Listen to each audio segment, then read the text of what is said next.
Y mire, ya lo comentamos en este espacio, la pandemia es solo uno de los problemas que tiene el país. Por eso me da mucho gusto saludar desde la sana distancia al doctor Saulo Arellano, investigador del Programa Universitario de Estudios del Desarrollo de la UNAM, para platicar justamente sobre el impacto de la pandemia en el hambre y en la educación infantil en México. Pues UNICEF señala que podríamos estar ante una generación perdida por la pandemia si no hacemos algo. Saúl, ¿cómo estás? Muy buena mañana. Muy buena mañana, querido Enrique, gusto saludarte. Cuéntanos, ¿en dónde estamos parados en este momento en cuestiones educativas y de alimentación, sobre todo para la infancia? Mira, tenemos un gravísimo problema. La Encuesta Nacional de Nutrición y Salud, la Salud, tiene una nueva, digamos, edición, que es la más reciente para México. Esta información se levantó, Enrique, desde antes de la pandemia, poco antes de que iniciara, y lo que nos mostraba era un panorama desolador para la niñez. Tenemos alrededor de 1.100.000 niñas y niños con bajo peso y talla para su edad. Este dato hay que complementarlo con el de la Encuesta Nacional de Ingreso y Gasto en los Hogares del 2018, con base en la cual se llevó a cabo la última medición de la pobreza de ese mismo año. En esta encuesta, lo que se mostraba es que alrededor de 850.000 hogares tenían niñas y niños que se dormían con hambre o habiendo comido una sola vez al día.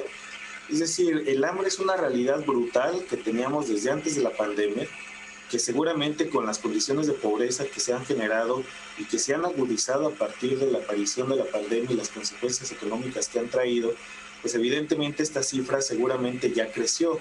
Estaríamos hablando de prácticamente 1 millón de hogares con niñas y niños que no comen todo el día o una sola vez al día, y que seguramente esta cifra de 1.300.000 niñas y niños con bajo peso y talla para su edad se va a incrementar en los próximos años. Esto sin duda va a impactar en las condiciones de aprendizaje, trayectoria escolar, de permanencia en las escuelas, porque definitivamente no tiene el país no dispone de los apoyos necesarios para que las niñas y niños no dejen la escuela o continúen aprendiendo. Hay que recordar que el programa de becas, pues si bien es cierto que se amplió del 2018 para acá, es todavía muy insuficiente, no tiene una cobertura universal, se retiraron los apoyos que se tenían del programa llamado Prospera, y a partir de esta retirada de apoyos alimentarios de salud, seguramente también las condiciones de vulnerabilidad de las niñas y los niños se han incrementado, de tal forma que este modelo de aprende en casa, que finalmente pues, es lo que se tenía a la mano, pues está dejando también al margen la calidad, está dejando al margen la posibilidad de que las niñas y niños logren aprender adecuadamente. Insisto, es lo que se tenía a la mano, pero tenemos la brecha digital enorme que caracteriza a nuestro país. Solamente el 47% de los hogares, nos dice el INEGI, tienen internet en sus casas.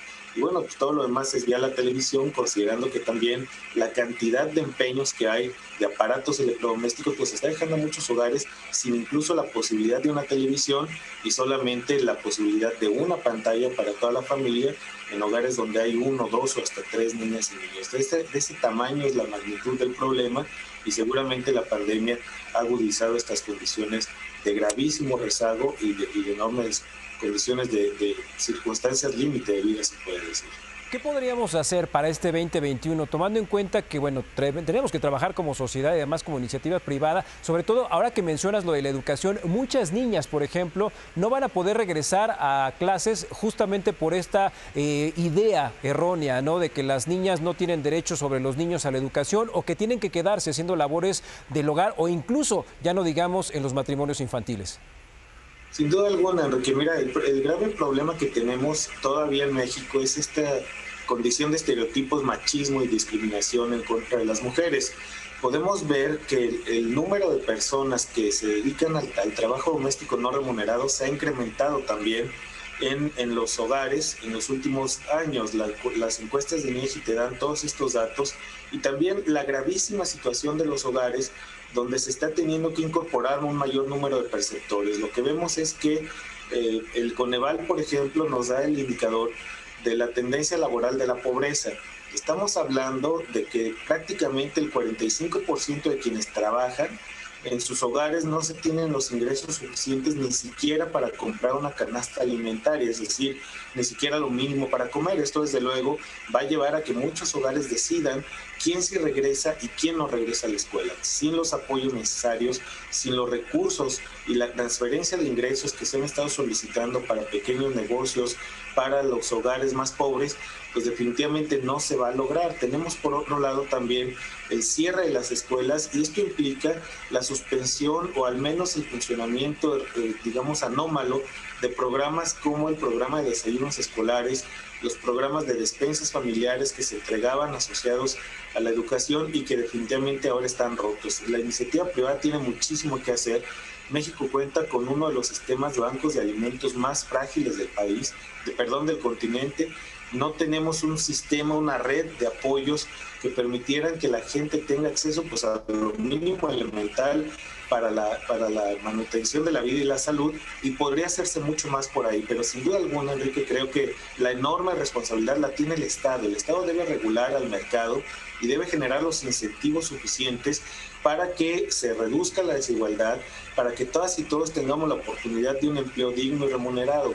El gobierno de López Obrador, hay que decirlo, redujo aún más el mínimo histórico en el que ya tenía el gobierno de Peña Nieto la inversión productiva del Estado. Se ha dedicado a megaobras como el Tren Maya, como el aeropuerto de Santa Lucía, las que hemos visto en Dos Bocas, y ahora lo que se está destinando en el presupuesto es una enorme cantidad. Habría que preguntarnos cuál es el sistema de prioridades del gobierno de la República. Pensemos en el Tren Maya. Bueno, pues en un mundo donde no se tiene claridad ni siquiera ya con la existencia de la vacuna, si vamos a lograr recuperar la dinámica de turismo, de atracción de inversiones en este rubro, pues valdría la pena preguntarnos si es importante y pertinente en este momento continuar con esa inversión de Estamos teniendo un poquito de problemas con la comunicación. Saúl, no sé si ahí nos escuchas. Sin duda, pues obviamente la educación ya nos ha quedado claro con esta pandemia que es una de las salidas mucho más fácil. Te agradezco estos minutos y bueno, seguimos pendientes porque sin duda será la gran prueba después de la pandemia de la educación. Doctor Saúl Arellano, muchísimas gracias por este tiempo. Un fuerte abrazo. Muchas gracias, Enrique.